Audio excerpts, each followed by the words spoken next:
cette invitation. Et en fait, le professeur Bonneau, par la conclusion, a très bien introduit le dernier topo, c'est-à-dire que l'intelligence artificielle nous intéresse parce qu'il s'agit de l'humain. Et trois mots sont dans le titre de cette intervention: éthique, intelligence artificielle et vieillissement. Alors peut-être qu'on peut essayer de redéfinir un peu les termes, ce qui va nous conduire finalement à poser la question. L'éthique, on pourrait dire tout simplement, l'éthique c'est une inquiétude sur le sens.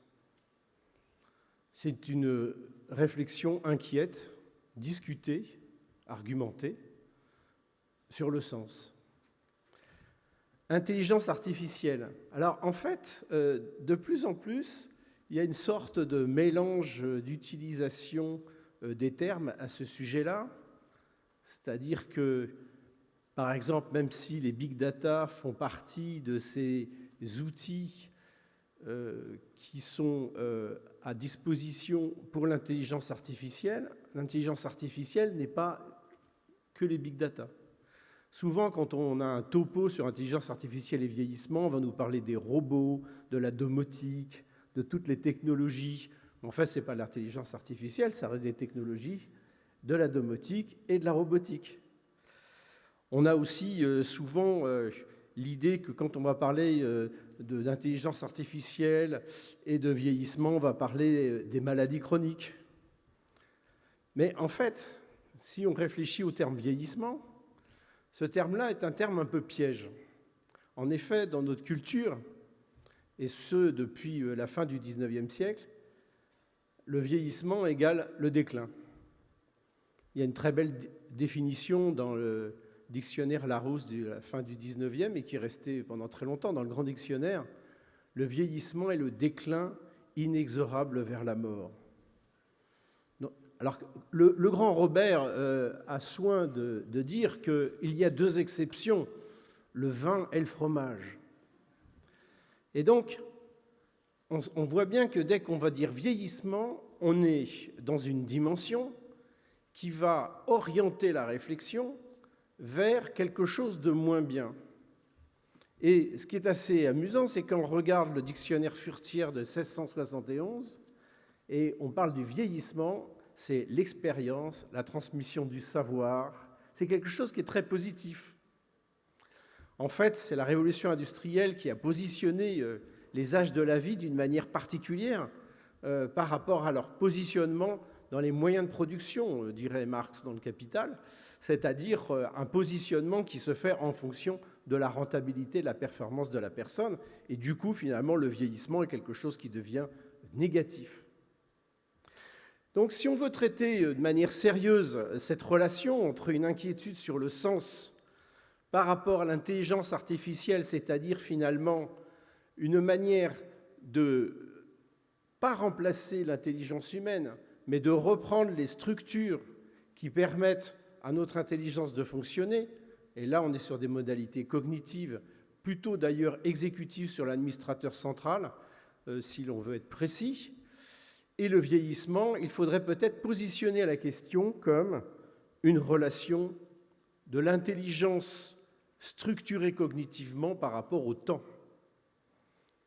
Et finalement, la vraie question du vieillissement, si on le prend dans son acceptation le plus entier, c'est une relation au temps. Cette relation au temps indiquant assez souvent, mais pas obligatoirement, une vulnérabilité croissante. Je fais simplement le petit rappel qu'il n'y a que 7% des gens de plus de 80 ans qui sont en maison de retraite, que 83% des personnes de plus de 80 ans sont autonomes, et donc de réduire notre longueur de vie augmentée à du déclin est tout simplement faux. Alors, qu'est-ce que nous dit finalement cette relation entre une grande masse de données, mais aussi peut-être une masse moins importante, mais traitée d'une manière particulière pour qu'elle puisse mimer d'une certaine manière l'intelligence humaine? La première, c'est évidemment cette relation du temps et de la mémoire. Il y avait Emmanuel Todt qui avait écrit un livre assez élégant qui s'appelait « Mémoire temps zéro ». C'est-à-dire, finalement, à partir du moment où on est engrangé dans des grandes bases qui vont persister tout au long de notre vie, eh bien, il n'y a plus place pour l'oubli. C'est-à-dire que nous sommes sur une sorte de mémoire anormale, de mémoire qui ne peut pas avoir de fin. Or, on sait très bien que, au cours de la vie, c'est l'oubli qui permet de renaître. C'est tourner la page, réconcilier. C'est aussi une technique qu'utilise le cerveau, c'est oublier pour apprendre. C'est-à-dire mettre de côté, dans d'autres structures du cerveau, des données que nous avons engrangées depuis longtemps, mais elles ne viennent pas occuper notre champ conscient en permanence, et c'est ceci qui nous permet d'apprendre de nouvelles notions. Donc l'oubli est indispensable pour acquérir des connaissances, pour réfléchir, pour vivre. Le deuxième point sur ce déroulé du temps avec ces masses de données qui vont rester, c'est la place du consentement. C'est-à-dire, je consens à 18 ans quelque chose, et c'est acté que je consens. Et donc, je consens tout le temps. J'ai dit oui pour que tel établissement engrange mes données de santé, parce que je suis venu à 18 ans pour une entorse de cheville, et donc maintenant je suis dans la base de données, et donc, eh bien, à 85 ans, ah oui, mais vous aviez consenti. Il faudra que vous fassiez une démarche personnelle pour arrêter de consentir. Et donc, cette donnée du temps, lorsque l'on vit sur Terre très longtemps, prend finalement une figure particulière. C'est un peu l'histoire des directives anticipées, où à un moment, à 40 ans, on dit « Ah non, pas de soins comme ça », mais à 75 ans, on dit « Si, j'aimerais bien les avoir quand même, parce que, vous savez, je me suis attaché à la vie, j'ai refait ma vie. » Voilà. Donc, c'est toujours compliqué, cette relation, finalement, entre un acte et le temps. C'est aussi lorsque l'on traite d'une prédiction de risque, et le professeur Bruno a bien rappelé que des grands enjeux de santé, ce sont des maladies chroniques qui sont multifactorielles, qui sont à la fois génétiques et encore sur plusieurs gènes, et puis sur les manières de vivre et les manières de vivre dans le temps. Une grande maladie génétique, c'est le diabète de type 2, qui est beaucoup plus génétique que le diabète de type 1 de l'enfant. Et on s'aperçoit que finalement, les personnes âgées sont véritablement les victimes des maladies génétiques, alors qu'un peu spontanément, on pourrait penser que c'est des pathologies de l'enfant. Mais notre manière de vivre le temps, finalement, elle est générée quelque part par notre aptitude génétique à vivre ce temps. Et donc, ces bases vont finir par prédire, vont essayer de prédire. Mais il y a une différence entre prédire et réaliser. Comme il y a une différence au quotidien de nos vies entre risquer et vivre. Vous savez, on fait partir un enfant qui vient d'apprendre à faire de la bicyclette. Et pour la première fois, il s'en va sans les petites roulettes derrière. Et il s'en va. Là, on prend un risque. Qu'est-ce qui peut arriver? Évidemment, on imagine qu'il va tomber, qu'une voiture va passer, parce qu'on essaie de se préparer au pire. Mais en fait, non, il survit, il revient. On est entre, finalement, la prédiction n'est pas vivre. Et la vie, et vivre, c'est risquer. Donc, un système de prédiction du risque qui serait bien fait, c'est un système à empêcher à vivre. Et donc, on voit bien qu'on est une sorte de tension entre on veut prédire pour bien vivre sans maladie, mais finalement, à vouloir prédire, on oriente la vie. Il n'est pas neutre de savoir qu'on est susceptible d'avoir une maladie que de ne pas le savoir. Et l'éthique, l'éthos, est une relation au risque, évidemment. Alors, ceci introduit aussi une autre dimension, et on le sait bien en recherche médicale, c'est que transversal et longitudinal, c'est deux mondes. Et spontanément, on dit on va faire une étude. Alors on va faire un fichier et on va faire un fichier transversal. Voilà. Et puis un an après, on reprend le fichier en disant on va essayer de faire du longitudinal. Ah ben ça marche plus. Il fallait penser longitudinal d'emblée. Et quand c'est longitudinal, en général, en fait, les données ne font pas ce qu'on voulait qu'elles fassent et elles n'agissent pas comme on voudrait. Puis elle est perdue de vue, puis voilà, il y a les données importantes qu'on avait mis de côté, on se dirait ah ben c'est dommage, on aurait pu en tenir compte. Donc finalement, on a une sorte de place de la durée qui vient s'introduire dans notre réflexion, qui est spontanément transversale, et qui est une sorte de données étrangères, de données hétérogènes. La durée est là. Nous pensons transversal naturellement, et finalement la durée impacte notre réflexion. Comme si elle était étrangère à la réflexion elle-même, comme s'il y avait un monstre qui s'était introduit dans notre réflexion spontanément transversale.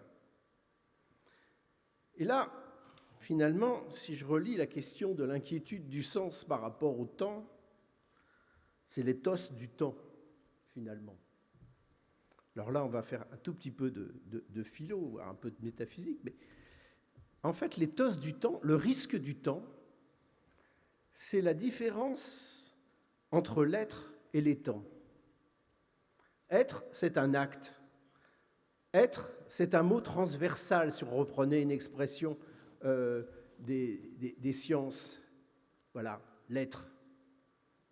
C'est un acte que l'on peut constater. Je dirais qui est ponctuel. Et quand on veut faire durer l'être, on est obligé de le penser éternel, c'est-à-dire le changer de nature. Les temps, c'est l'être dans le temps. Et dans l'être dans le temps, en fait, on a des dimensions, deux dimensions pour faire bref, qui s'entrechoquent. La première, c'est la préservation de l'être.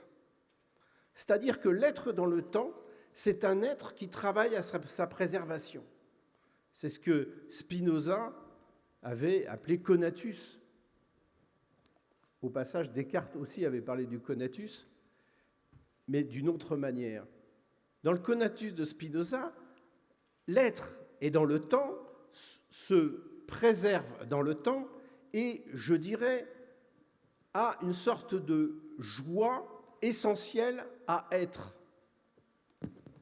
Ça, c'est la première partie du conatus, préservation de la forme. La deuxième, alors, c'est la perception qu'on a soi-même d'être parce qu'on est justement l'être dans le temps. C'est-à-dire le fait d'être dans la durée fait qu'on a le temps de se percevoir en train d'être. Et donc, les temps, c'est un être qui se regarde comme être. C'est ce que, d'une manière un peu compliquée, dans le Sein und Zeit, Heidegger appelle le Dasein, c'est-à-dire celui qui est à la fois l'être, qui est un acte, mais un acte qui se pense comme être. Et donc, finalement, on pourrait dire que si l'être peut se penser de manière individuelle, voilà, comme un acte, les temps est forcément une dimension non seulement réflexive à se regarder être, mais collective, parce qu'en fait, il introduit la collectivité, il introduit l'autre. On ne peut pas être dans le temps sans l'autre. C'est impossible, parce que c'est par le regard de l'autre, et même si on croit son propre regard, cette réflexivité, en fait, ne peut pas être une pure commutativité. C'est forcément une transitivité qui va passer par l'autre. Et alors, on se retrouve finalement avec, pour rejoindre cette question de l'intelligence artificielle, avec la question d'un être qui va pouvoir être pensé à partir de données nombreuses et dans le temps, et donc de manière collective.